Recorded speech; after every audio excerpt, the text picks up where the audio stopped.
Black History, Rosa Parks. Yeah. Okay. Let's do it. I'm ready. I'm white and I'm ready to talk about it. Happy February, Brandon. Can we give you like a list? Can we give you like a list of things to that you could ruin right here tonight? Well, like call out some stuff. If we do that now, then I'll be the guy that just pointed at people, snapped, and said Black History, Rosa Parks, and then we moved on. I have to just explain that I've been doing like an hour of reading in the mornings before my Instagram workouts. Now I have more to explain, but I won't. I'm proud of you. But that I initially here's the path that I went through.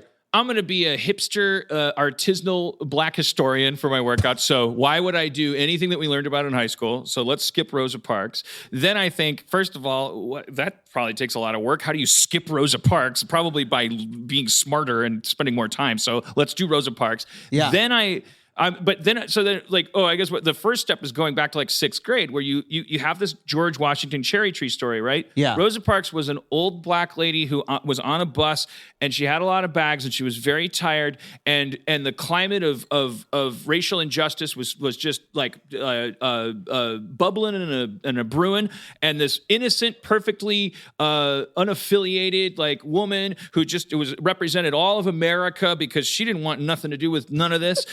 She was just tired and she wanted to sit down, and from that sparked a revolution because it's like now I'm realizing like that was the sinister that George Washington cherry tree story is propaganda about. Hey, you don't have to be an activist. You should just sit down and shut the fuck up if you want to cause change. Like just do what makes you.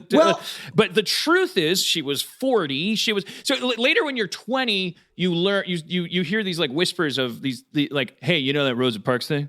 It's all bullshit. It was orchestrated. There were 1 million Rosa Parks before Rosa Parks. 1 million people sat on buses where they weren't supposed to. Yeah. And she worked for the NAACP. What do you think about that? And it's like I got whispers of that. I remember at some point, and I was like, oh boy, yeah. Then you just read her fucking Wikipedia page. Yeah. Which is not the truth, probably. It's Wikipedia, but the truth is. It's an amazing story. Yes, she worked for the NAACP. Shout out to Claudette Colvin. Yeah, Claudette Don't Colvin. high road us. Oh, sorry. Claudette Colvin it must was be the 29th of February. Claudette Colvin was the original Rosa Parks. Yeah, she's 15 years old. Yeah, and but she was pregnant, and she's a little darker skinned. So they were like, "We got this Rosa Parks in the wings." To sort of fully illustrate your point. There was a pregnant, and she would not have withstood. Now, this is also a thing. It's like, do you want to put that kind of pressure on a young woman that is going to? Yeah, you have to go all the way up to the Supreme Court. Everyone is going to attack you for the rest of your life. Rosa Parks died. She was attacked for the rest of her life. She lost her job as a seamstress. Her husband lost his job because he wasn't allowed to talk about his famous wife at work. They had to change states. She died alone in an apartment that was robbed. Like she was robbed, but then she was moved to a higher income apartment. Beautiful apartments owned by the pizza people, Little Caesars. we won't name them because we have you'll hear the ads for Domino's, so we have to call Little Caesars the pizza people. Pizza people. Because what happened was she did get robbed. People had sort of forgotten about her. She was in Detroit, and then lovingly the community stepped in and said, "You can't rob her anymore." And then she was living in. You can't rob. Hey, that's Rosa Parks. Don't rob her. Strangely, they broke into her house. They took all of her chairs. Come on. Wait, really? Come on. So she could never sit down. Fuck out of Is here. that true? Yeah, it's awful. She can't even sit in her own It's awful. apartment. Black History Month. Now you know the fucking truth. They stole her. Anyways, give my me a point. I just break. got excited because when you said that George Washington thing, I was like, I just experienced that exact same thing. Is my only point. Well, this gets to your point about cynicism, right? Because this is what this is why our show is not a cynical show, because you hear that cynical version, like, oh yeah, Rosa Parks, she wasn't the first one. There's this other girl, Claudette Colvin, who they fucked her over because she was pregnant. The first whispers are like, if you knew as much as we knew, you'd hate life and you'd hate everyone, and you'd hate Rosa Parks. But no, it's the fact is The true story, I believe, is always a better story. And the true story is that she was an activist, and they were thinking strategically. And so, yeah, they were like, hey, Claudette Colvin, this happened to her. You know what? I bet we can find someone who will play better in the press. It was purely strategic. Also, and Claudette was sort of a bitch. She was really rude, and she would not do press. She was like, I don't like sitting down on nothing. So they were like, we got to swap somebody in. But like that goes to show you how smart and committed those activists were. The NCAA, the NAACP was at that time, and how good a job they did. And the story about her being the little old lady was, more or less created by that movement because it's a good story. Like it's not an evil story. It's like it's helpful to the movement. It's putting a different face on what is and that's press and that's politics and there's nothing wrong with that. But you have a fuller understanding of what the movement actually accomplished if you understood. No, these were activists who were trying to accomplish something and they went about it in a very smart way, and you can too, right? And so then when you look at those kids, like I don't know, the kids who like went to Dianne Feinstein this week and like went to her office and like look how smart that is, to like, hey, we're literal children saying, hello, we would like the planet to be around when we're here, And Dianne Feinstein was like, well, then let me drink your blood. We are a pack who has pushed these children into a senator's office. The children can't tell you what school they're from because they're not supposed to be they're not political pawns. Mm-hmm. But there is a group called the Sunrise Organization that hires a bunch of people to pound their way into Democratic senators' offices. It's the same move that they did to Pelosi. It's not a bunch of kids. It's not random. It's an orchestrated event where people have cameras where they set up old female Democrats. That is not a cool tactic at all. Oh, well, interesting. They didn't go to Republicans' Brandon offices. always slightly lateral. Those kids went to Mitch McConnell's office How today. long did they Mitch stay? McConnell's office. Oh, I don't know. I couldn't tell you the details. Look, well, that's how you know it's a scam. Is that we didn't send. First of all, we don't use kids as pawns. That's number one. Number two, they don't send them. They don't send them into a candidate who doesn't have a green plan. She had a green plan right for them. And when they did the same thing to Pelosi handed them a plan. Why weren't those kids given that plan before they walked in? Why weren't those kids hooked up with the knowledge they needed? And how come those adults allowed those kids to yell at an older senator? That shit's bullshit. California is the greenest state in the nation. Take your ass to the Kentucky senator's office. Go to Philadelphia. Go to Pennsylvania's office. Don't just fuck with the female candidates, the female senators.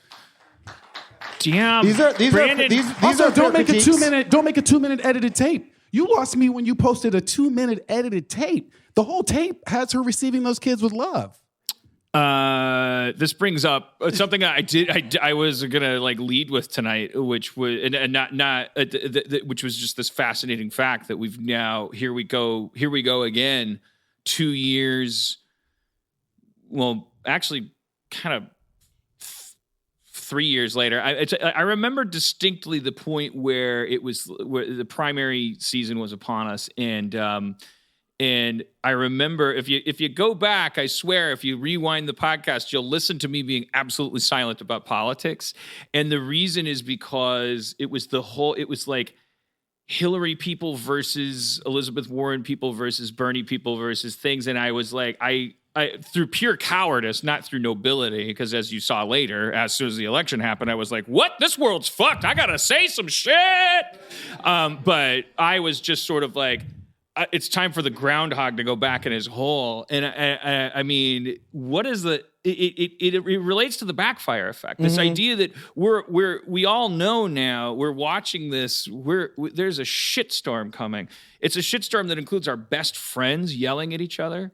It includes this podcast possibly getting inflammatory. If there's somebody out here that says something, it's like, I remember years ago, I remember my friend Heath being up here and going like, well, what about Elizabeth Warren? And just like, I remember other people that I respected and who I wanted to be happy, like fucking basically, how can I describe it other than bullying him?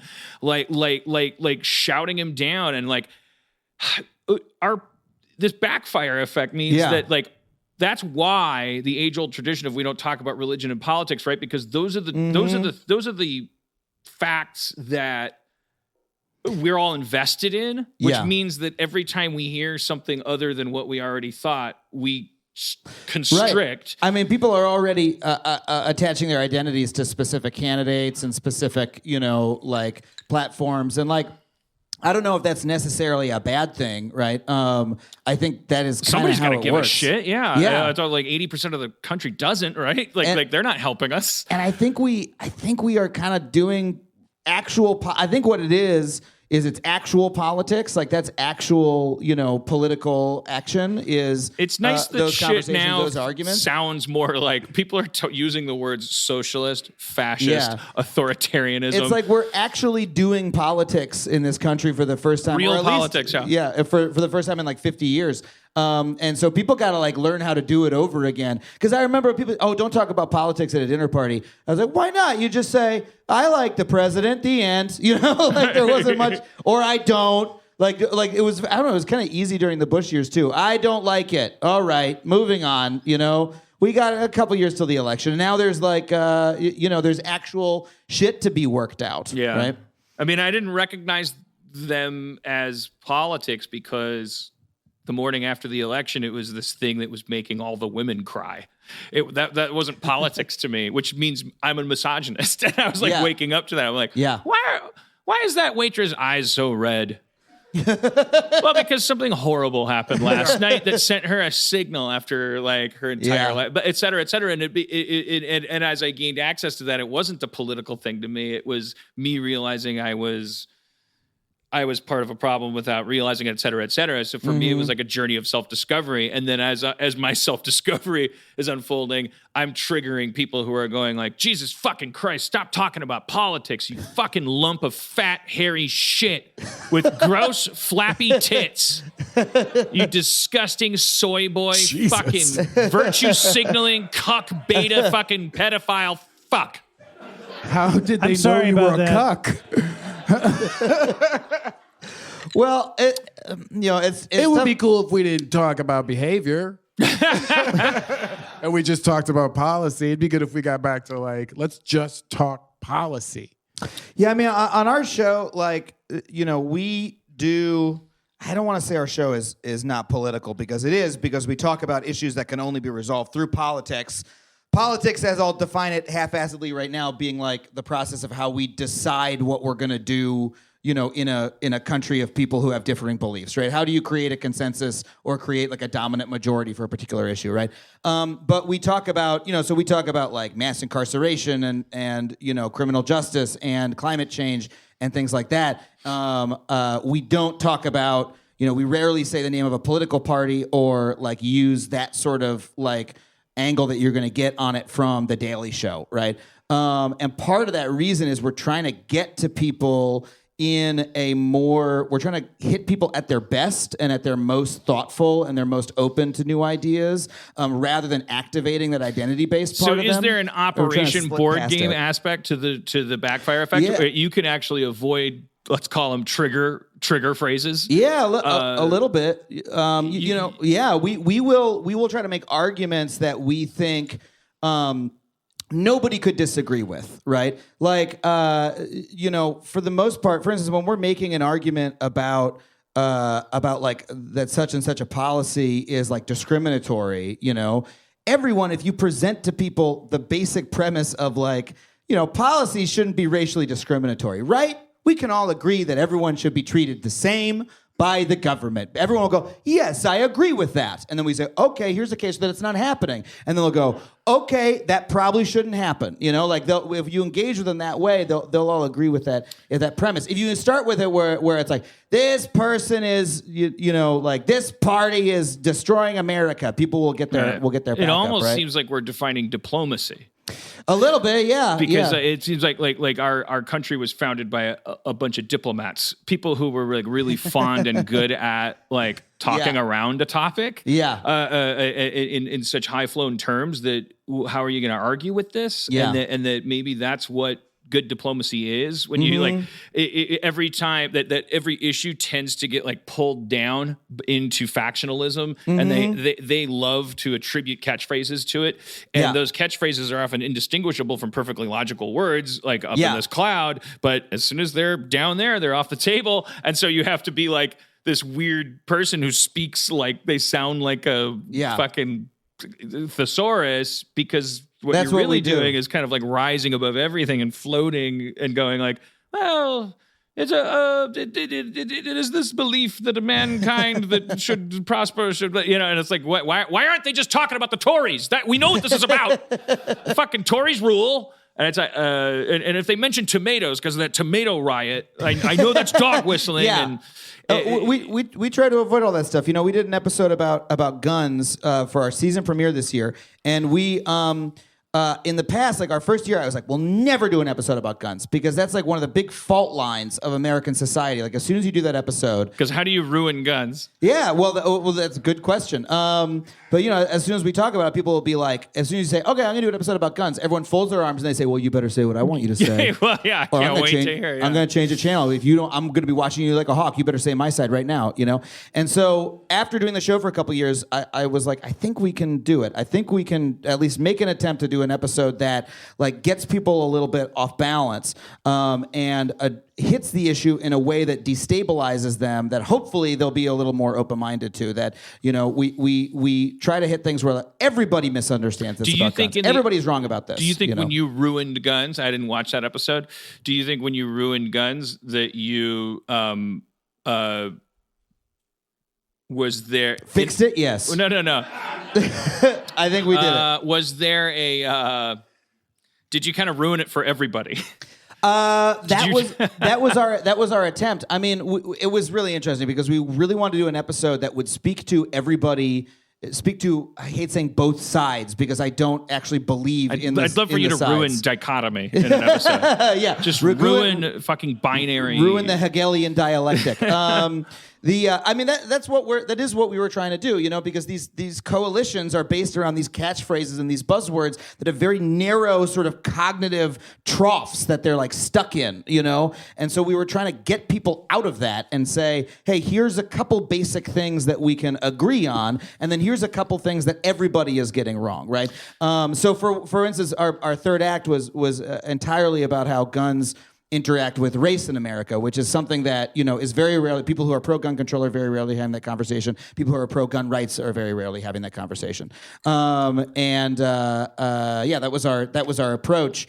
And then it was very difficult to do that without falling into both sidesism, because that's the shitty version of that. Hey, there's a lot of shit to go around. You're wrong. Here I am in the middle, like standing on top of my bullshit mountain, right? And I think if someone were to come up to me and tell me, hey, this was both sides bullshit, I'd be like, okay, we did our best. I'm not going to argue with you, but we tried not to do that very hard. I mean, that's a remarkable and chilling description of the ice we're walking across, where it's like there's a term now for both sidesism. Yeah.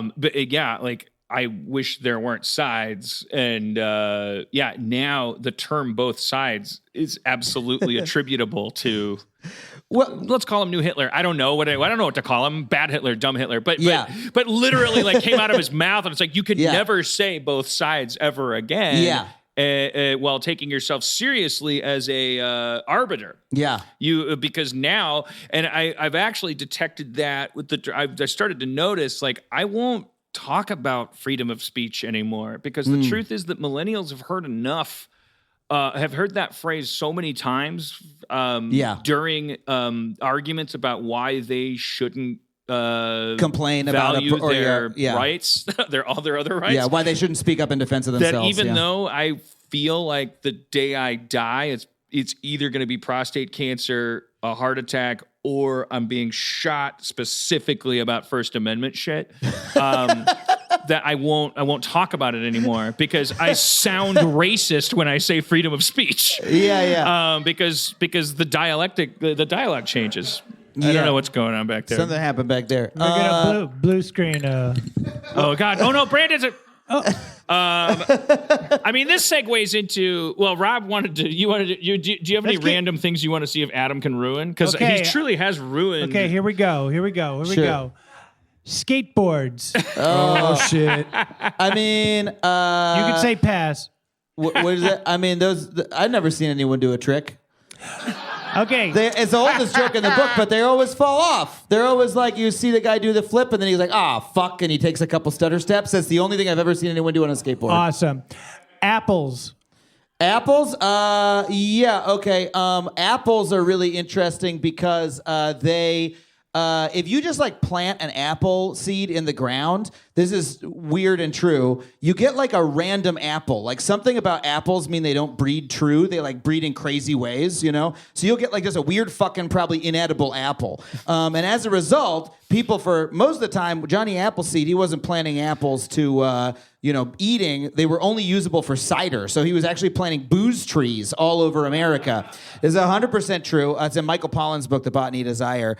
And as a result, what would happen is if you randomly got an edible apple, you'd be like, holy shit, I'm going to be a billionaire, because then you would start grafting the tree and cloning it, right, off of your original tree. And so it was sort of like striking oil, like to find an apple, like, Granny Smith, I got it, like, so most apples are clones. That's what I know about apples. Yeah.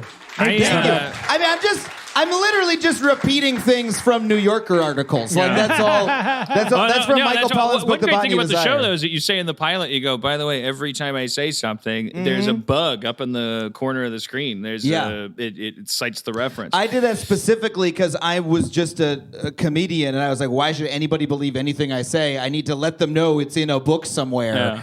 Well, why else would they believe it? I do, and I glance up there when you say something, and I go like, God damn it, what? And then I'll see like Slate 2011. I'll go like, well, I'm sure that person did their research. You know what I mean? Like, but it's a proper kind of like, it makes me feel more comfortable. That's a big theme of your show too, is the idea that peer review and the idea of being wrong builds trust. It's okay to be wrong. Be wrong, admit you're wrong. It's the corrections page in a newspaper, it's when someone is, we try to be transparent about our process so that people like, one of our head of research, Natalie Scher, has a great phrase for this. I can't remember exactly what it was, but it's not the idea that someone is perfect or that, it's credibility is more important than accuracy, right? Because you're not going to be 100% accurate, but what you can be is as credible as you can. And so you can say about someone, hey, they do their research, they approach these issues in a credible, respectful, top of their intelligence way.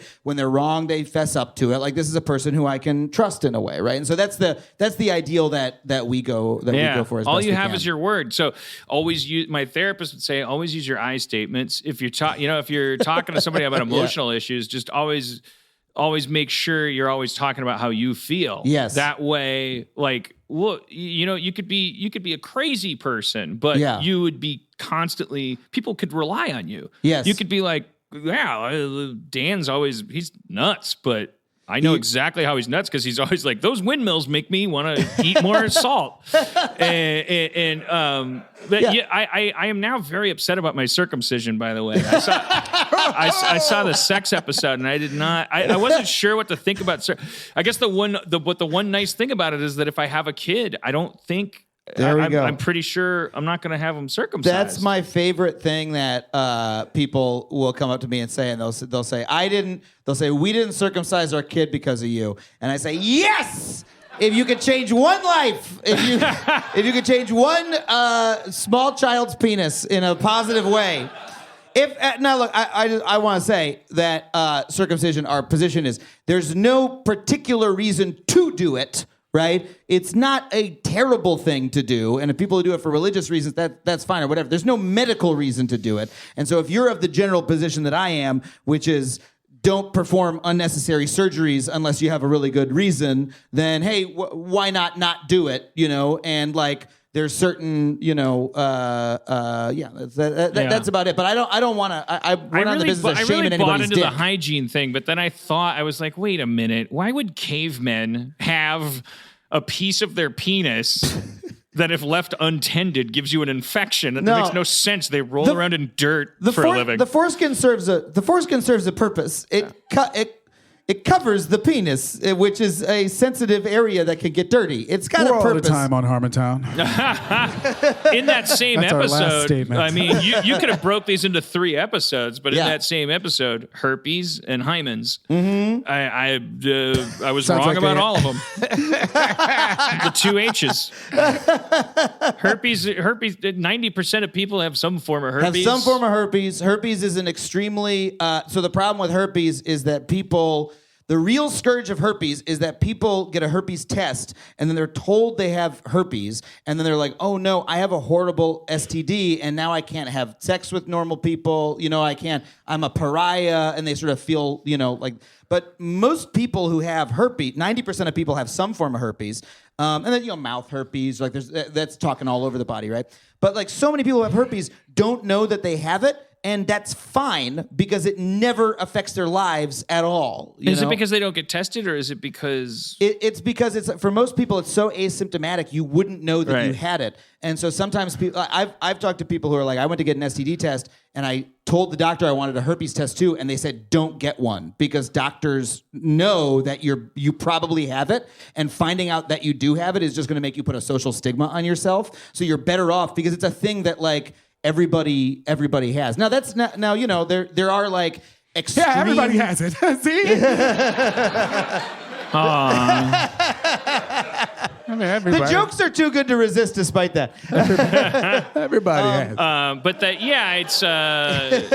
it's shame. I mean, I love that your episode on sex. We try to So remove shame. Circumcision to hymen to herpes. Yeah. And it comes around to the 4th act of what explains all this stuff, all the things that we're wrong about. It's shame. Yeah. Shame surrounding sexuality. Little boys are having their dick tips cut off at birth, based on, at best. Now, we're not questioning anybody. If you're getting your dick tip cut off for a 5,000-year-old reason, I'm not saying, this podcast is not saying, hey, storm the gates. I have no business there.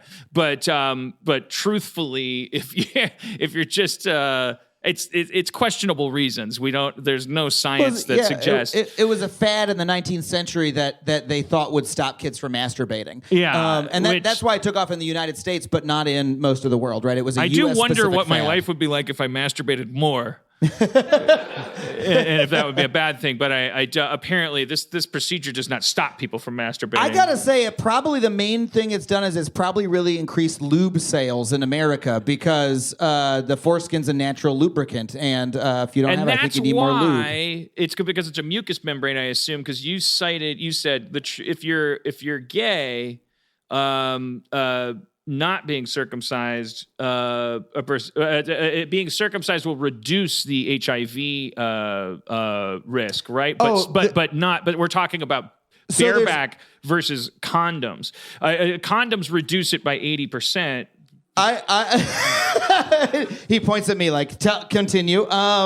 There's a small effect that's been shown that being circumcised can reduce the risk of STD transmission in certain cases by some percentage, right? But it's like some small percentage. It's like your chances of transmitting it are like 10% less or something like that, which is, to my mind, not a good reason to chop off part of your body if you can wear a condom, right? Or if you can practice safer sex. You don't need a surgical... Right, like nothing beats a condom in the first place, which is the important point. I read an article once that said if we were to circumcise a third of men on Earth, we could reduce the cases of cervical cancer, which is caused by HPV, by a couple thousand per year, right? It's like, you're going to circumcise 2 billion people, like billions of people, in order to just give out condoms. Like, it's a better that's a better plan than, hey, we're going to go around with scalpels to like everywhere in the world, right? That's my feeling about it anyway. Yeah. I just think about my dog. They get that little lipstick comes out, and then I go like, well, the reason that lipstick isn't always out is because they're not circumcised. Yeah. Like so I'm like looking at Imagine it. if we circumcised what if dogs, it was out all the time. That'd be horrible. Like the dog would be so bummed out. Like it's like, yeah. But again, it's like the thing. One of the reasons it's been able to persist is because it's not a particularly bad thing to be circumcised, right? And so it's like fine, it's totally great. And the reason the myth around hymens has persisted is because it blends perfectly in with our kind of like bullying of young girls. Or saying like, oh, there's this event that's going to happen when you have sex for the first time. You should think about it more than the guy does, because the guy could just stick it in and go away. Yeah. And you, however, you're the recipient of this thing, and we're trusting you with this like drum skin that's gonna like, and then oh God, boy, you better not. Yeah, you'll be changed forever. It's practicality that perpetuates that myth. It's a little more insidious than the circumcision thing. It's incredibly insidious, and it's simply not true. It's just the hymen doesn't hymen exist is just a that way. thing. It's not, it has nothing to. It's all. I got the impression it's unrelated to sex. Like that, it's just a fucking. You know, I don't want to get too outside of my lane talking about it, because we did that episode a couple years ago, and we made our claims there, and I'm not an expert on female anatomy. I've never seen a woman, but.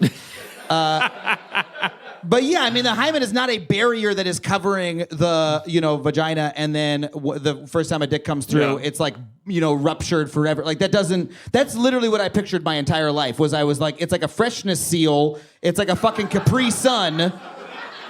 Boom, you go through there. You're never going to close that Capri Sun again. Yeah.